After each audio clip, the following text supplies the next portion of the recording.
Topping our news, vote designated driver, how our local police are increasing patrols to keep you safe during the holiday weekend. Charlie? A family dog dies after being soaked in chemicals at this local business, and now protesters are out here trying to get this place shut down. The full story ahead. And the boys are back in town. We'll tell you all about 3 Shelby residents who renovated an old school bus to take the American trip of a lifetime. All of this and plus much more on this edition of Shelby This Week.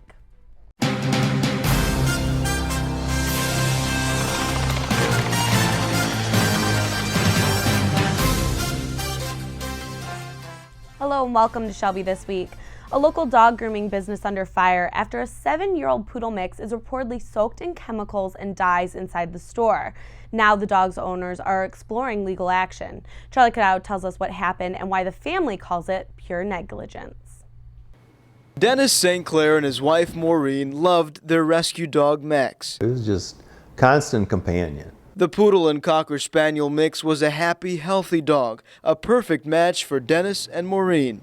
I mean, from the minute we got home and everything with him, he was great. They would never expect Max to die at 7 years old, but what was even more shocking to them is how he died. Last week, Dennis dropped off Max at Shaggy Dog Grooming on Van Dyke, just north of 21 Mile. He's been there before, and he was told he'd get a call back when Max was ready. Well, usually they called me about 1 o'clock, say the dog was ready, and then I'd just come and pick him up. But this time around, 1:45, I never heard anything. 1 o'clock, no one called, so I thought, well, I'll just drive over there and see, how much longer it was going to be. But when Dennis arrived, he says he couldn't believe his eyes. And I saw Cindy, the groomer, come running out the back door with a dog wrapped in a towel, a couple towels, and was soaking wet. And I thought, geez, I hope it's not my dog. And it was Max. Dennis rushes Max to the hospital, where he's later pronounced dead. The vet says Max was soaked in chemicals, dangerous chemicals, so strong that Max's heart was beating too quickly. She showed me there was like some burns on his stomach, and he had blood coming out of his mouth, and then his fur was just coming off. Turns out a bottle of chemicals spilled and poisoned Max. Dennis was told Max had been barking too much, so they put him in a utility closet where chemicals were stored. And somehow they spilled. Days later, animal activists stage a protest in front of Shaggy Dog, so angry that this happened to Max and that Shaggy Dog could stay in business. Total negligence. We want them shut down. We feel bad for the family. Protesters getting part of their wish. Shaggy Dog releasing a statement saying after 50 years in business, they will be closing down. That's not fixing it. Okay, they have to. First of all, we want the puppy mills out of here, and we want justice. Video of the protest on Shelby TV's Facebook viewed more than 40,000 times. Just look at the comments, horror story after horror story, of people saying they were victim of Shaggy Dog too. I was in shock. I just couldn't believe it. Joanne Goulash has a story herself. She says back in 2007, her dog Gunner disappeared from Shaggy Dog, and the owner said he ran away. Happening so close to my situation, I mean, that was shocking. And to hear about what has happened now, it's unbelievable. At the time, the owner called Joanne and offered her another dog. Dennis says he too got a phone call from the owner. And she goes, well, we can make you a monetary offer and give you a puppy. And I just couldn't talk to her anymore. That's when the St. Clairs hired a lawyer to explore possible legal options. Reporting for Shelby This Week, I'm Charlie Cadado. We briefly spoke to the Shaggy Dog's owner over the phone. She called the incident a horrible accident. She says the story has been taken out of context and she's hired a lawyer to defend her business. Again, the grooming service is now closed, but the puppy sales and supply store will continue. It's safe to say the controversy is far from over. Our local police department is joining law enforcement from across the state to reduce traffic deaths caused by drunk driving. It's all part of the Drive Sober or Get Pulled Over campaign that lasts after Labor Day. 15 people died from drunk driving during the last Labor Day holiday period, which was a sharp increase from 2014 with 6 deaths. So the Shelby Police Department is keeping everyone on the road safe by stepping up patrols. So officers will be specifically out there looking for drunk drivers. to combat or diminish this increase that we saw from 2015. In Michigan, it's illegal to drive with a blood alcohol content 0.08 or higher, but a driver can be arrested for a BAC level if the officer believes they are impaired. So make sure to call a designated driver if you plan on drinking this holiday weekend to avoid getting behind the wheel. He's supposed to be an advocate for vulnerable children as a foster parent, but now a 61-year-old man is accused of sexually assaulting one of his adopted children. Nick Buckler was in court as the man heard the charges against him. Family came to hear the charges against 61-year-old Jackie Pittman, if not to support him, but to support each other. Pittman was charged with 2 counts of sexual misconduct in the 3rd degree, both of which were allegedly with his 16-year-old foster child. Pittman's sister told the courtroom Friday that since his wife passed away in April, he hasn't been the same. He's been an outstanding brother and worker. And they've taken foster care children in their home to care for them, and I think that he's temporarily lost his mind. Those would be the only words we would hear from the family as they declined to comment after the hearing. And I was able to talk to Jackie Pittman's older daughter, who explained he was manipulative and controlling, but never would they have expected this. The bond was set at $25,000 for this man who once served on the Macomb County Adoption Board. He'll return to 41A District Court on September 6th. For Shelby This Week, I'm Nick Buckler. The most recent update from the Bureau of Labor Statistics shows Macomb County has the most people employed living here in more than 15 years. The county has gained more than 3,200 jobs in the last month and more than 15,000 in 2016. July figures show there's more than 409,000 residents in the county employed at this time. County Executive Mark Hackle says this is all thanks in part to new sectors of mobility, technology, and life sciences that have emerged in our manufacturing industry in the county.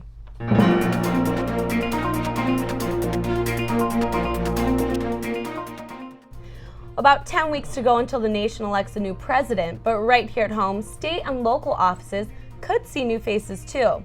Shelby TV has been working to keep you informed about all of the candidates, and this week we look at the race for Michigan's 36th district. Charlie Cadao joins us now with Political Corner. Well, that's right. It's hard to believe it's already been 2 years since State Representative Pete Lucido took office. The Republican freshman wants to raise his rank, but he's being challenged by Democrat Diane Young, a financial planner and Shelby Township resident. Well, I'm looking to make sure that the voters in this district have a choice in the election. Oftentimes the primary decides the race in our area. I would like to make sure that voters have a good choice of a Democratic choice, a real Democrat. I've got a very conservative voting record. I'm very well prepared for all my committees. I've never missed a vote, nor have I missed any of my committees. In addition, I believe I can make a huger difference now knowing all that I need to know to go take it to the next level. Young says she wanted to run to give Democratic voters in Shelby Township a choice. And we'll have more information about all of the candidates and those two as well posted on our website at shelbytv.org. We've told you about the Bus Boys and their quest of the Great American Road Trip. It's 3 guys, 57 cities in 62 days, 14,000 miles, and 1 school bus. After all of that, Matt, Victor, and Martin are all back in Shelby Township to talk about their trip around the U.S.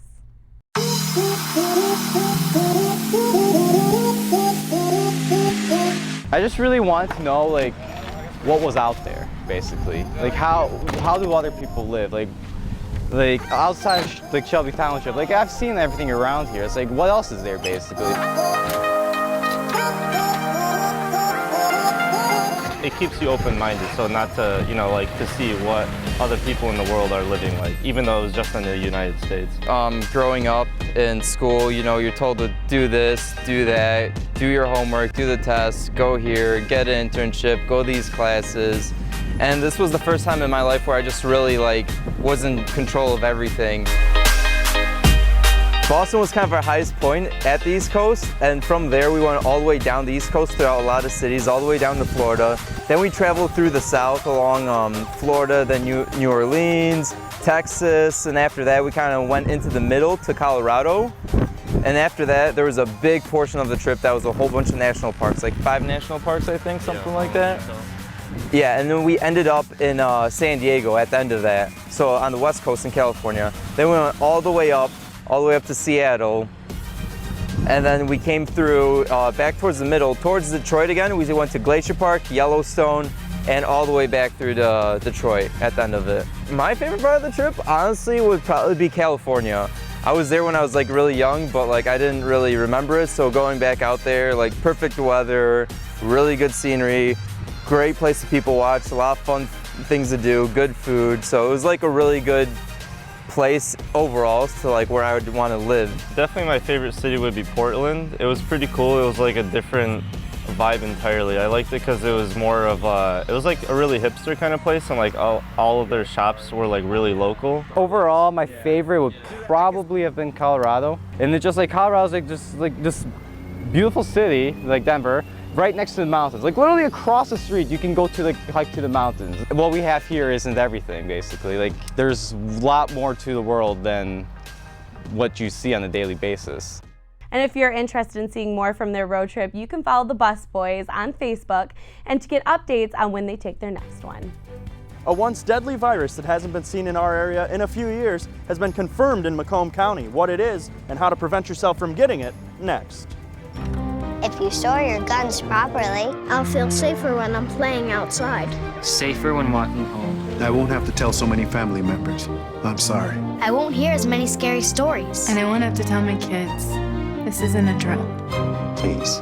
Please. Do it for us. Your family, friends, and neighbors are all counting on you. Never let your gun get into the wrong hands. Remember, always, lock it up. Visit ncpc.org.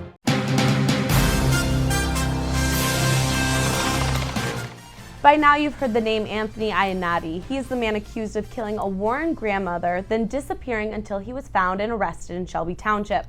Days before the suspected murder, Iannotti was released from the Macomb County Jail on bond, where he was being lodged for allegedly trying to strangle his wife. Charlie Cadao joins us now with the story of how his wife and children went into hiding while police searched for Iannotti. Charlie, she expressed those fears on Facebook. Kelly, that's right. This is the Facebook post that Anthony Iannotti's wife published days after he was released from jail. The post was shared thousands of times, and in it, she says the courts and law enforcement failed her. Nowadays, things go viral very quickly. The wife of Anthony Iannotti posting to Facebook expressing her great fear that this man is on the loose. But what she's frustrated about is never being told that he left jail. She says prior to his release, she used to get notifications anytime Iannotti had a new court date or even a transfer. The victims are typically enrolled in Vine so that they can keep track of where the offender is. The system is called VineLink. It's a free service meant to notify victims when an inmate leaves jail. Iannotti's wife says she feared for her life and expected that notification. She writes, "Vine service failed to do their part in notifying me and all the others that were terrified of what would happen when he was released. The VineLink system could not say what went wrong." To be honest with you, we're still under investigation with the agency involved in this situation, and I don't have an answer for you. This victim notification network is nothing out of the ordinary. Crime victims can get a victim rights advocate to offer emotional support, resources, and general info, like when an inmate may be released. In Macomb County, there are even alternatives to VineLink. There's kind of the more analog option where you can ask that the sheriff keep you apprised of a jailer status, okay? And I believe they have to do their best to keep you posted of, if there's going to be a release. Iannotti's wife says she and her kids went into hiding in local hotels. Had she known Iannotti was out of jail, she says she would have been more prepared. I will tell you that we take these matters very seriously, and it's a very complex process handling the notification. We should be clear that VineLink system uses public records and relies on public agencies to inform them of inmate changes. Here in Shelby Township's court, victims can participate in a service connected to a defendant's tether. But it's important to note, even in pressing times, technology could fail, and VineLink is still investigating. And we're continuing to follow Iannotti's case as it develops. Shelby TV's show Straight Talk has more on how he was captured and from the officers who took him down. Just head to shelbytv.org. We've had a particularly dry summer so far, but those summer storms are rolling in, and that means the peak of mosquito season. And some of those bugs are flying around with a dangerous virus right here in Macomb County. Nick Buckler has the latest on what you should be watching out for and how to prevent yourself from West Nile virus. The West Nile virus first came to Michigan in 2002, and it was feared by many. But let's fast forward 14 years. The West Nile virus isn't really much of a threat. We've had no human cases documented in Macomb County yet this year. And none at all last year. However, last week, a pool of mosquitoes in Warren tested positive for West Nile, which was the first batch of tested mosquitoes to test positive in Macomb County in over 2 years. People need to understand that it is out there, it is a potential risk. Ways of protecting themselves is to use mosquito repellent. If they're going to be outside, try to use long sleeves, wear long pants, protect themselves from getting bitten.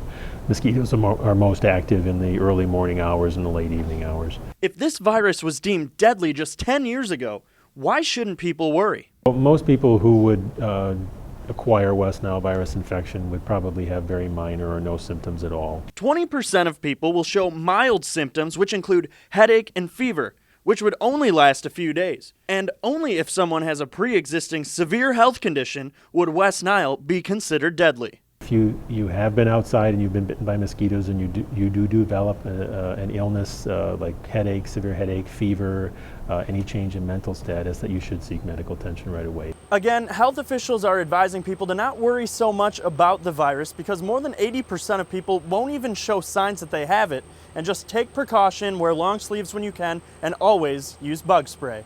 Nick Buckler, Shelby This Week. The fish were biting at the annual fishing derby. More than 100 kids and their families gathered at Heritage Gardens Pond near the municipal building for the annual event. It's a great way for us to enjoy all of the natural land that we have here, all of our beautiful parks facilities, and a way to get out and learn a new skill or hobby that they might not normally be able to do or interested in or accustomed to having that opportunity. And those young fishermen all competed for special prizes like fishing poles, hats, and tackle boxes. One of the kids won a prize for the biggest fish caught, which measured up to 16¼ inches. Next on Shelby This Week, football is back, and we've got all the highlights from the first games of the season. And this isn't your everyday slice of pizza. We'll tell you about a new chain of pizza joints popping up all over the nation and making its way to Macomb County in the future. Stay tuned.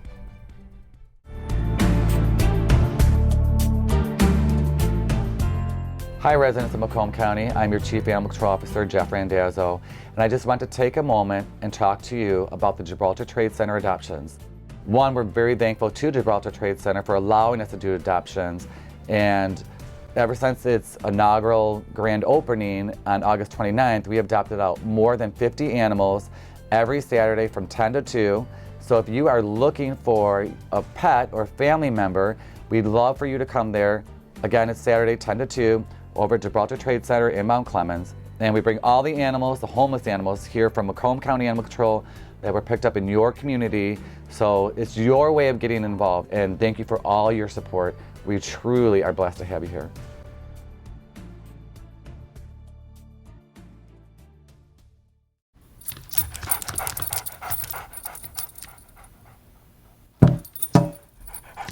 There's a shelter pet who wants to meet you. Meet one today. Visit theshelterpetproject.org. Adopt.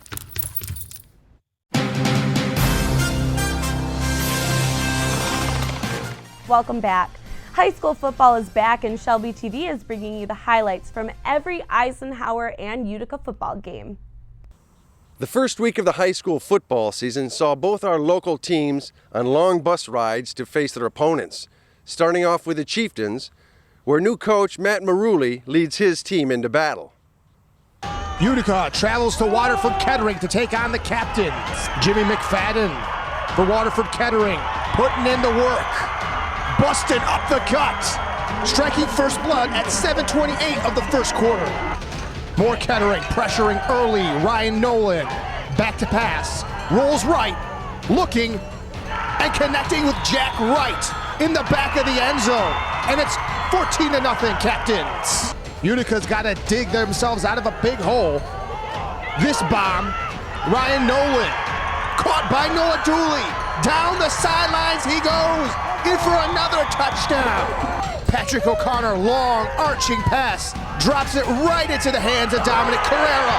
Finally gets on the board at the 9-minute mark of the second quarter. With 1:08 left in the half, Utica bombs it again. This time Patrick O'Connor hooks up with Cam Mitchell, which will cut the lead to 21-14. But Kettering would take control late with 2 touchdowns by Jimmy McFadden and right here by Nick Brown.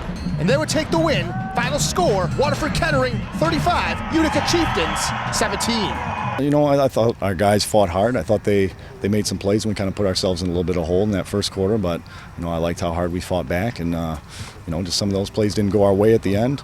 And you know, they went their way, and I commend them. They came out, they played really hard. They made some big plays early, and you know, they got the momentum going. On the north end of township, the Eisenhower Eagles had a long trip themselves, where they faced the Plymouth Wildcats.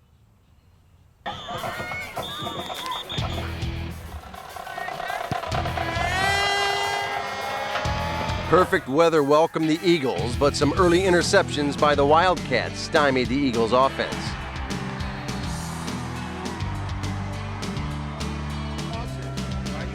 But after a little tweaking by Eisenhower offensive coordinator John DeGiorgio, the Eagles take flight.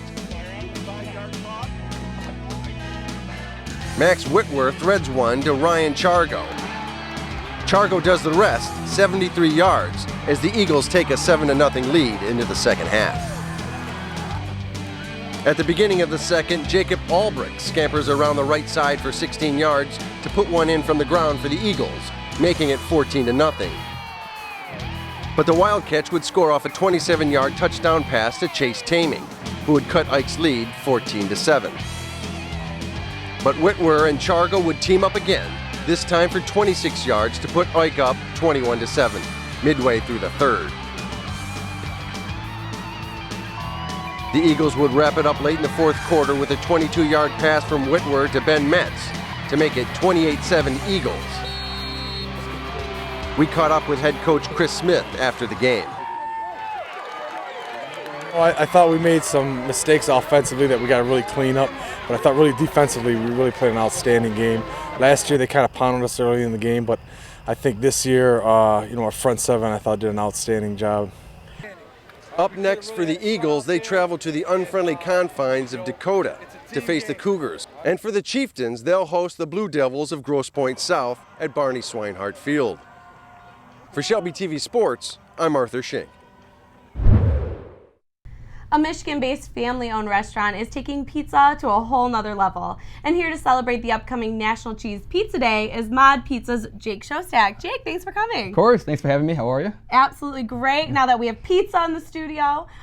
So tell us about Mod Pizza. Yeah, Mod Pizza is a Seattle-based concept, and us at Team Shostak Family Restaurants, we're a Michigan-based company out of Livonia that franchised the entire rights to Michigan. So we got 5 stores open now, and we're getting excited to start opening up in the Macomb County area. Okay, and where exactly are you opening up? We'll be at Shelby Township at 23 Mile and Hayes, as well as Chesterfield Township at 23 Mile and Gratiot. Great. So obviously we're all sitting here smelling the pizza. We have to start eating some.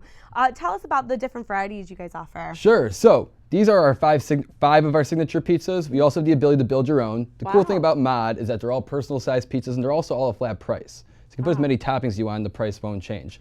Here we got the Mad Dog, which is like a meat lovers. This is one of the most popular ones that we have. The Jasper, which I'm a big fan of, that's mushrooms. What's the Jasper? Yes, that's mozzarella cheese, spicy sausage, and mushrooms. Yum. Ooh. We also have the Caspian. The Caspian's like our barbecue chicken pizza. Okay, this one's all mine. Yeah, that's a good one, right? Kelly, you better watch out. I'm just gonna hold this for you. Just keep this away from them. This all right. What about this one over here? Then of course this is just our Maddie. So this is a cheese pizza. We are celebrating National Cheese Pizza Day on September 5th on Labor Day. And so, nothing better than just a classic cheese pizza sometimes. So, and you guys also do just flatbread or deep dish as well? No deep dish. So it's just personal sized flat price pizzas. So again, you can put as many toppings as you want on your pie, and the price won't change. We also do salads as well, and the salads has got the same price structure. So you can put as many ingredients as you'd like in your salad, and the price won't change. Wonderful. One thing I noticed real quick, that you said unlimited toppings for the same Yes. price. I feel like that's the only pizza place around the area that does something like that. It is, yeah. We'll lay it on. We call it simple food for complex times. And so, while there's so much complexities in the world right now, we want you to still be able to come to a pizza restaurant, not feel like you're getting nickel and dime, have fun with it, make it as you'd like, and enjoy it. Okay, and what about this one over here? We haven't hit this one yet. Yes, this is the Dylan James. This is like a classic margarita pizza, red sauce, a little bit of basil and garlic, mozzarella cheese, and then tomatoes and Asiago cheese. Okay, so which one's your favorite out of these that Nick should try first? I gotta go with the Mad Dog. I'm a meat eater, All right. so. All right, Dan, what about you? What one do you want to try? That looks amazing. All right, when this is all you, man. When can I start? Right now. What about Jake? Are you gonna try one of these? I'm gonna go after the Jasper this morning. Oh, okay. All right. I'll go with the. This one's hard because it's like I don't want to look a mess while I'm eating this. Kelly, I feel like you made sure none of us asked for that. No, none of you get this one. Ready? Let's do it. Oh man. Okay. Yep. These are delicious. So really good. After we stop rolling, it's going to be probably unacceptable how much I'm going to eat. No, we're taking this all down. So Jake, tell us a little bit about the style of the restaurant because I've never been in a Mod Pizza. I've been in a Pizza Hut and a Jets. So tell us a little bit about the atmosphere. Sure, well I can promise you we're nothing like that. So it's a little fun. Mod stands for Made on Demand, modernizing the way we eat pizza. Even has a little bit of a UK mod era feel to it. Wow. So a lot of British rock and roll playing. We got really cool artwork on the wall. It all localizes the restaurant and the community that we're in. And we're all screaming, we're having a good time. We encourage everybody to come in, let loose. It's a great place to come in for lunch, great place to come in with a dinner. I think the great thing is everybody loves pizza. So we see people of all ages in there, and it's really a good place to come for family dinner as well. And I also heard a little bit about the fundraising that, when you open up here in Shelby Township, it's also going to do a lot for the community as well. Yes, absolutely. So we like to call it spreading modness. So not only do we feel like our restaurant is just so much fun and a lot of, like a great place to go to eat, but in order to spread modness, we feel like we also need to be part of the community. And so we make a big initiative to come into each community. We do fundraisers. We're planning a Pay What You Want Day for our grand opening. To be determined. I don't want to give any dates yet, but what we'll be doing is Pay What You Want. Guests can come on in, pay whatever they want for their meal, and all the money will be donated to the organization that we choose at that moment. I have one question though. Yes. You said you're coming to Shelby Township. When should we expect that? We should be there January, February time. Perfect gift for the new year, huh? Absolutely. Valentine's Day, take a date, right guys? Yep. Gotta get one of those first. Great date spot. Jake, thank you so much for being here. Thank you for having me. Absolutely. So while we eat, that's it for us here at Shelby this week. You can watch us all the time on shelbytv.org and like us on Facebook on Shelby TV. And for more information on everything you've heard, we update you always on our Facebook page. We'll leave you now with more from the annual Fishing Derby. Thanks for watching. Let's eat.